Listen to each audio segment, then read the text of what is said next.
कुछ नहीं होता, हौसलों से उड़ान होती है। अरे वाह! क्या बात है। मतलब एकदम जोश आ गया।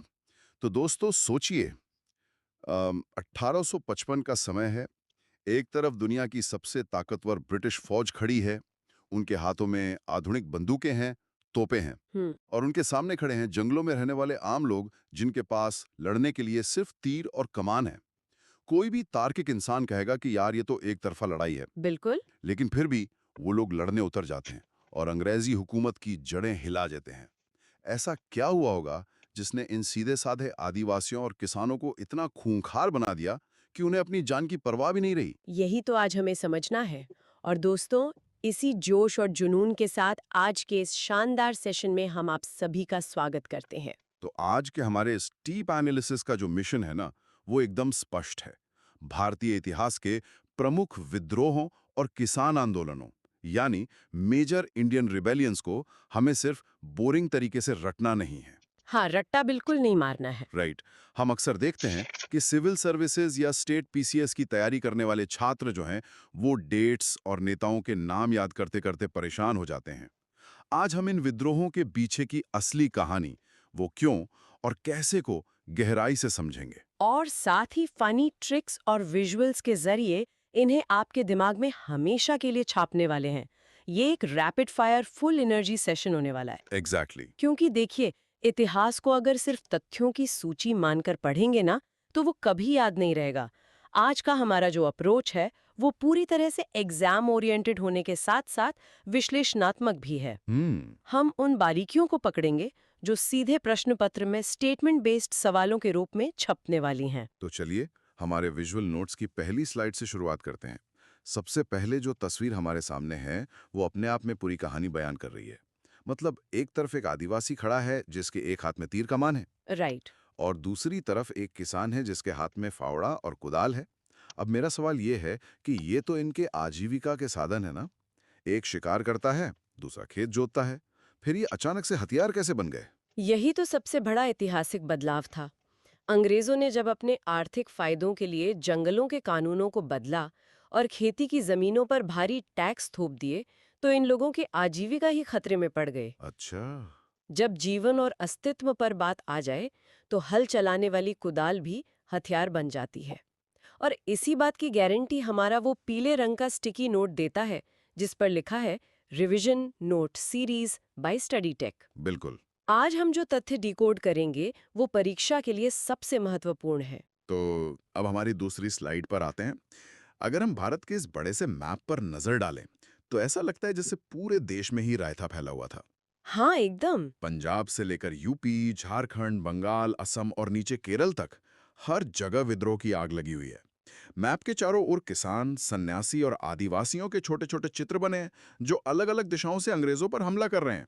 मतलब इतने बड़े पैमाने पर विद्रोह एक साथ कैसे पनप रहे थे? देखिए, इस मैप को अगर ध्यान से देखा जाए ना, तो हम्म। ये परीक्षा से पहले क्विक रिवीजन के लिए एक ब्रह्मास्त्र है। हम्म। इन सभी विद्रोहों को हम मुख्य रूप से 3 श्रेणियों में बांट सकते हैं। ओके। पहला है जनजातीय विद्रोह, यानी ट्राइबल मूवमेंट्स, जो जंगलों के अधिकारों के लिए हुए। हम्म। दूसरा है किसान आंदोलन, जो भारी लगान और जमींदारों के खिलाफ थे। हम्म। हम्म। और तीसरा है नागरिक विद्रोह, हम्म। जिसमें पच्चुत राजा, जमींदार और सन्यासी शामिल थे। ब्रिटिश नीतियां इतनी शोषणकारी थीं कि उन्होंने समाज के किसी भी वर्ग को नहीं छोड़ा। मतलब ये कि दुश्मन का दुश्मन दोस्त बन गया और सबने अपने अपने स्तर पर मोर्चा खोल दिया। एग्जैक्टली। चलिए अब थोड़ा भौगोलिक रूप से चलते हैं। हमारी तीसरी स्लाइड में सबसे पहले झारखंड के जंगलों का रुख करते हैं। यहाँ संथाल और मुंडा विद्रोह का जिक्र है। तस्वीर में एक खूंखार मुंडा या संथाल आदिवासी खड़ा है। हाँ, पगड़ी पहने हुए। राइट। जिसने पगड़ी पहनी है और हाथ में तीर कमान ताना हुआ है। उसकी आंखों में बहुत गहरा गुस्सा है। लेकिन ये गुस्सा अचानक तो नहीं पनपा होगा, है ना? बिल्कुल नहीं। सबसे पहले संथाल विद्रोह को समझते हैं, जो 1855 से 56 के बीच हुआ था। इसके नेता सिद्धू और कान्हू थे, और ये राजमहल की पहाड़ियों के क्षेत्र में हुआ था। ओके। अंग्रेजों ने यहाँ एक चालाकी की थी। उन्होंने आदिवासियों को एक खास इलाके में बसाया, जिसे दामिन एक कोह कहा जाता था। अच्छा। पढ़ाई के लिए लोन लिया था ना, 3 साल हो गए, कब कर रहा है पैसे वापस? बसाया जिसे दामिन एक कोह कहा जाता था। अच्छा। वादा था कि यहाँ उन्हें कोई परेशान नहीं करेगा। लेकिन जल्द ही बाहरी लोग, जिन्हें दीकू कहा जाता था, और साहूकार वहां पहुंच गए। ओहो। उन्होंने संथालों को कर्ज के जाल में फंसा लिया और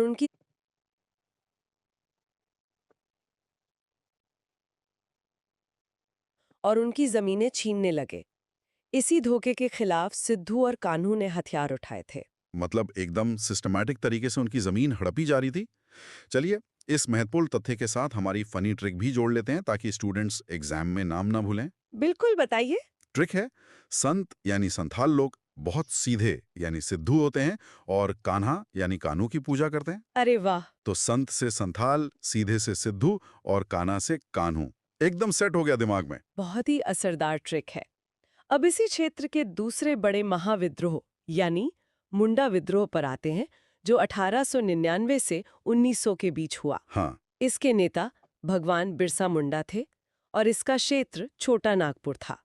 यहाँ भी कारण जमीनी हक ही था। मुंडा जनजाति में खुनकट्टी व्यवस्था चलती थी, जिसका मतलब था जमीन पर पूरे समुदाय का साझा अधिकार। अच्छा, जॉइंट ओनरशिप। राइट। अंग्रेजों ने इसे खत्म करके निजी जमींदारी व्यवस्था लागू कर दी, जिससे असली मालिक ही अपनी जमीन पर मजदूर बन गए। लेकिन यहाँ एक शब्द है जिसने मेरा ध्यान खींचा है। हमारी स्लाइड में इसे बहुत प्रमुखता से लिखा गया है, उलगुलान। भगवान बिरसा मुंडा के आंदोलन को उलगुलान क्यों कहा गया? इसका असली मतलब क्या है? ये बहुत ही शानदार और डीप सवाल है। परीक्षा में कई बार ये सीधे पूछा गया है। उलगुलान मुंडारी भाषा का शब्द है, जिसका अर्थ होता है महान हलचल या महाविद्रोह। ये सिर्फ एक लड़ाई नहीं थी, ये अंग्रेजी राज को जड़ से उखाड़ फेंकने और अपनी खूट कट्टी व्यवस्था को वापस लाने का एक महासंकल्प था। कमाल की जानकारी है ये। और इसकी ट्रिक तो और भी धांसू है। क्या है ट्रिक? ट्रिक है कि जब मुंडा यानी लड़का गुस्से में बरसता यानी बिरसा है, तो चारों तरफ उलगुलान यानी हंगामा मच जाता है। मुंडा से विद्रोह, बरसता से बिरसा और हंगामा से उलगुलान। क्या बात है। चलिए अब अगली स्लाइड पर झारखंड की कोयले की खदानों से होते हुए मेघालय की ठंडी वादियों तक चलते हैं। हमारे विजुअल्स में एक कोयले से भरी खदान की ट्रेन बोगी दिख रही है और दूसरी तरफ पहाड़ों के घुमावदार रास्ते हैं। अंग्रेजों की हर जगह बैंड बज रही थी। सही कहा। पहले कोल विद्रोह की बात करते हैं, जो 1831-32 में हुआ। ये भी छोटा नागपुर क्षेत्र में हुआ और इसके नेता बुद्धो भगत थे। जब अंग्रेजों ने कोल आदिवासियों की जमीनें छीनकर बाहरी किसानों को दे दी, तो बुद्धो भगत के नेतृत्व में भयंकर बगावत हुई। और इसे याद रखने के लिए हमारे ट्रिक हाजिर है। कोयले यानी कोल की काली खदान में काम करने वाले बहुत सीधे और बुद्धू यानी बुद्धू भगत होते हैं। कोयले से कोल विद्रोह और बुद्धू से बुद्धू भगत। हाँ, बहुत बढ़िया। और इसके बाद जो पहाड़ों वाला विजुअल है वो शायद खांसी विद्रोह का है ना, जो 1829 से 33 के बीच हुआ। बिल्कुल। ये मेघालय की गारो और खासी पहाड़ियों में तीरथ सिंह के नेतृत्व में लड़ा गया। ओके। अंग्रेज असम और सिलहट को जोड़ने के लिए एक सामरिक सड़क बना रहे थे और इसके लिए वे खासी लोगों से जबरन मजदूरी करवा रहे थे। अब आप ही बताइए, कोई भी स्वाभिमानी समुदाय बंधुआ मजदूरी क्यों बर्दाश्त करेगा? बिल्कुल नहीं करेगा। बस तीरथ सिंह ने अंग्रेजों के खिलाफ खुला ऐलान कर दिया। तो मतलब मामला सिर्फ टैक्स का नहीं था, बल्कि बेगार या फोर्स्ड लेबर का भी था। और इसकी ट्रिक बहुत ही लॉजिकल और फनी है। पहाड़ों पर तीरथ यानी तीरथ सिंह यात्रा करने जाओगे तो ठंड लगकर खांसी यानी खांसी तो आएगी। तीरथ से तीरथ सिंह और खांसी से खांसी विद्रोह। एकदम परफेक्ट। अब हमारी 5वीं स्लाइड पर थोड़ा भारत के पश्चिमी और पूर्वी कोनों की बात करते हैं। विजुअल्स में एक शांति से बैठी गाय है और पहाड़ी रास्ते पर बनी एक झोपड़ी है। लेकिन इस शांति के पीछे कौन सा तूफान छिपा था? ये तूफान था भील और अहोम विद्रोहों का। भील विद्रोह 1818 से 31 के बीच खानदेश में हुआ, जो आज के महाराष्ट्र और मध्य प्रदेश की सीमा पर है। इसके नेता सेवाराम थे। कृषि संबंधी कठिनाइयों और नई ब्रिटिश नीतियों के कारण भीलों ने विद्रोह किया था। और हमारी ट्रिक है, दूसरों का भला यानी भील करना ही दुनिया की सबसे बड़ी सेवा यानी सेवाराम है। भला से भील और सेवा से सेवाराम। बहुत अच्छे। और वो गाय वाला विजुअल, उसका क्या मतलब है? वो अहोम विद्रोह के लिए है, जो 1828 में हुआ था। इसके नेता गोमधर कुंवर थे और यह असम में हुआ था।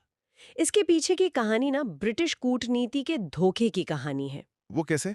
प्रथम आंग्ल बर्मा युद्ध के दौरान अंग्रेजों ने अहोम राजाओं से वादा किया था कि युद्ध खत्म होते ही वे असम छोड़ देंगे। अच्छा। लेकिन अंग्रेज ठहरे अंग्रेज, उन्होंने पलटी मार ली और असम को हड़पने की कोशिश की। इसी धोखे के खिलाफ गोमधर कुंवर ने बगावत का झंडा बुलंद किया।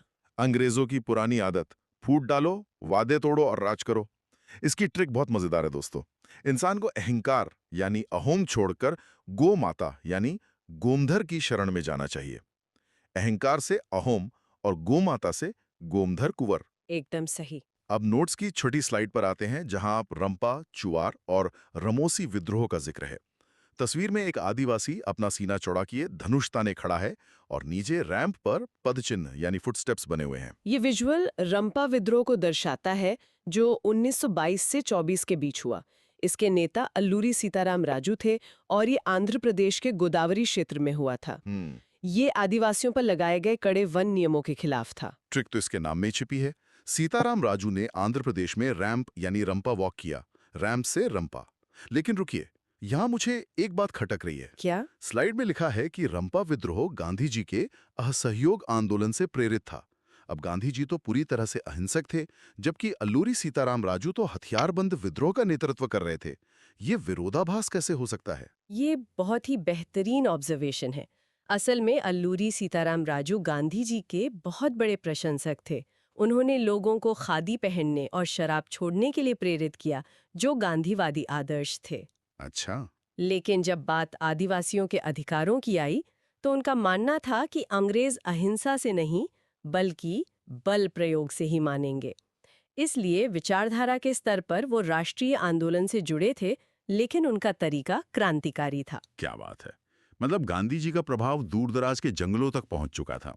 इसी कड़ी में चुआर या चुवाड़ विद्रोह भी है जो 1768 में हुआ। यह मिदनापुर बंगाल में दुर्जन सिंह के नेतृत्व में हुआ। अकाल और बड़े हुए लगान ने इन्हें हथियार उठाने पर मजबूर कर दिया। बिल्कुल। इसकी ट्रिक है, जो लोग चोर यानी चुआड़ होते हैं वो स्वभाव से बहुत दुर्जन यानी बुरे होते हैं। चोर से चुआड़ और दुर्जन से सुना है नई राइफल के कारतूसों पर गाय और बुरे होते हैं। चोर से चुआड़ और दुर्जन से दुर्जन सिंह। और पश्चिमी घाट महाराष्ट्र में हुआ रमोसी विद्रोह 1822 में। इसके नेता चित्तर सिंह थे। मराठा साम्राज्य के पतन के बाद रमोसी लोगों की नौकरियां चली गईं और उनके सामने भुखमरी का संकट आ गया, जिसके चलते ये विद्रोह हुआ। इसकी शांसी ट्रिक है दोस्तों। राम यानी रमोसी की भक्ति करने से चित यानी चित्तर सिंह को शांति मिलती है। राम से रमोसी और चित से चित्तर सिंह। राइट। अब हम इतिहास के उस पहलू पर आ रहे हैं जहां धर्म और आस्था को चुनौती दी गई। साथ ही स्लाइड है ताना भगत और खोंड विद्रोह की। विजुअल्स में गांधी जी के प्रभाव को दिखाता हुआ एक चरखा दिख रहा है और साथ ही एक बहुत बड़ा सा गोल चक्र बना हुआ है। बिल्कुल। ताना भगत आंदोलन की शुरुआत 1914 में छोटा नागपुर में जतरा भगत ने की थी। ये एक पूर्णतः धार्मिक, सात्विक और अहिंसक आंदोलन था। रुकिए। हाँ। 1914 में अहिंसक आंदोलन, और वो भी आदिवासियों द्वारा। हम तो हमेशा से यही पढ़ते आए हैं कि आदिवासी विद्रोह अपनी प्रकृति में काफी उग्र और हिंसक होते थे। फिर ये ताना भगत अचानक इतने सात्विक और अहिंसक कैसे हो गए? बहुत सटीक सवाल है। ताना भगत आंदोलन वास्तव में एक संस्कृतीकरण यानी संस्कृताइजेशन की प्रक्रिया थी। जतरा भगत ने अपने लोगों से कहा कि अगर हमें अंग्रेजों और जमींदारों से लड़ना है, तो हमें पहले खुद को भीतर से शुद्ध करना होगा। अच्छा। उन्होंने मांस, मदिरा छोड़ने और सात्विक जीवन जीने का उपदेश दिया। बाद में ये आंदोलन गांधी जी के असहयोग आंदोलन के साथ पूरी तरह से जुड़ गया। ये तो वाकई एक अद्भुत सोशल रिफॉर्म था। और जो दूसरा है खोंड विद्रोह, वो उड़ीसा में चक्रा बिसोई के नेतृत्व में हुआ था 1837 से 56 के बीच। इसके पीछे का कारण मानव बलि प्रथा पर रोक लगाना था। अब इसे ऐसे समझ सकते हैं कि अगर आज कोई अचानक आकर हमारी सदियों पुरानी पूजा पद्धति या सांस्कृतिक प्रथा को गैर कानूनी घोषित कर दे, तो लोग भड़केंगे ही ना। बिल्कुल भड़केंगे। खोंड जनजाति के लिए मरीहा यानी मानव बलि कोई अपराध नहीं, बल्कि उनकी खेती और अस्तित्व को बचाने का एक धार्मिक अनुष्ठान था। अंग्रेजों का ये सीधा सामाजिक धार्मिक हस्तक्षेप था, क्योंकि पूरे सामाजिक ताने बाने को खतरे में डाल दिया। और इसकी ट्रिक उसी विजुअल वाले चक्र से आती है। अंग्रेजों ने खोंड जनजाति का चक्र बिगाड़ दिया, इसलिए चक्र बिसोई ने विद्रोह किया। खोंड से खोंड और चक्र से चक्र बिसोई। हाँ, ये बहुत याद रहने वाला है। चलिए, अब 8वीं स्लाइड पर यूपी वालों के लिए अलर्ट आ गया है। अगर कोई भी यूपीपीएससी, आरओ या यूपी पुलिस की तैयारी कर रहा है, तो इस हिस्से को एकदम घोट कर पी जाइए। एकदम सही। यूपी के प्रमुख किसान आंदोलन। विजुअल में यूपी का मैप है जहां हरदोई, बहराइच, सीतापुर और प्रतापगढ़ हाईलाइटेड हैं। और बगल में एक मदारी मजे से डमरू बजा रहा है। इस मदारी का सीधा कनेक्शन है एका आंदोलन से, जो 1921-22 में हुआ था। इसके नेता मदारी पासी थे। ये आंदोलन लगान की दरें 50% से अधिक कर दिए जाने के विरोध में यूपी के हरदोई, बहराइच और सीतापुर जिलों में फैला था। यहाँ किसानों ने एक साथ मिलकर एका यानी एकता की शपथ ली थी। और हमारी ट्रिक भी इसी मदारी पर है।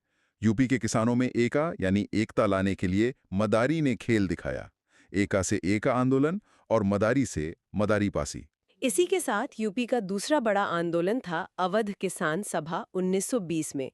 इसके मुख्य नेता बाबा रामचंद्र थे और इसका मुख्य केंद्र प्रतापगढ़ था। राइट। किसानों से मनमाना बेदखली और अवैध कर वसूला जा रहा था, जिसके खिलाफ बाबा रामचंद्र ने किसानों को संगठित किया। ट्रिक याद रखिएगा दोस्तों, अवध के किसानों का दुख सिर्फ बाबा यानी रामचंद्र ने समझा। अवध से अवध किसान सभा और बाबा से बाबा रामचंद्र। बहुत बढ़िया। अब हमारी 9वीं स्लाइड पर देखते हैं कि कैसे ये छोटे छोटे किसान आंदोलन एक राष्ट्रीय रूप ले लेते हैं। विजुअल में स्वामी सहजानंद सरस्वती जी की तस्वीर है और उनके पीछे फावड़ा कुदाल लिए किसानों की एक विशाल भीड़ है। ये अखिल भारतीय किसान सभा की तस्वीर है। ये एक बहुत बड़ा ऐतिहासिक मोमेंट था।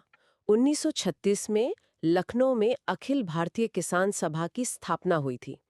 इसके प्रथम अध्यक्ष स्वामी सहजानंद सरस्वती थे और महासचिव एनजी रंगा जी थे। ओके। सवाल ये है कि आखिर एक राष्ट्रीय स्तर की संस्था बनाने की जरूरत क्यों पड़ी? क्योंकि स्थानीय स्तर पर किए गए विद्रोह अंग्रेजों की विशाल मशीनरी के सामने कमजोर पड़ रहे थे। सही बात है। इसलिए जमींदारी प्रथा का खात्मा करने और किसानों को जमीन का असली मालिकाना हक दिलाने के लिए एक अखिल भारतीय मंच की आवश्यकता थी। मतलब ये कि बिखरी हुई ताकत को एक धागे में पिरोने का काम यहाँ से शुरू हुआ। और इस ऐतिहासिक सभा को याद रखने की शानदार ट्रिक है, लखनऊ में पूरे भारत के किसानों के स्वामी यानी सहजानंद आए। किसानों से किसान सभा और स्वामी से स्वामी सहजानंद सरस्वती। क्या बात है। अब हमारी 10वीं स्लाइड पर वापस बंगाल चलते हैं, जहां से अंग्रेजों ने भारत को लूटना शुरू किया था। यहाँ सन्यासी और नील विद्रोह का जिक्र है। विजुअल्स में ध्यान मग्न बैठे सन्यासी हैं, वंदे मातरम लिखी हुई किताब है और नीले रंग के इंडिगो के पौधे हैं। बंगाल का सन्यासी विद्रोह जो 1763 से 1800 के बीच चला, इतिहास का बहुत ही चर्चित अध्याय है। 1770 के भयंकर अकाल के बावजूद अंग्रेजों ने तीर्थ यात्रा पर कर लगा दिया था। ओहो। दुपट्टास एंड चुनरीज।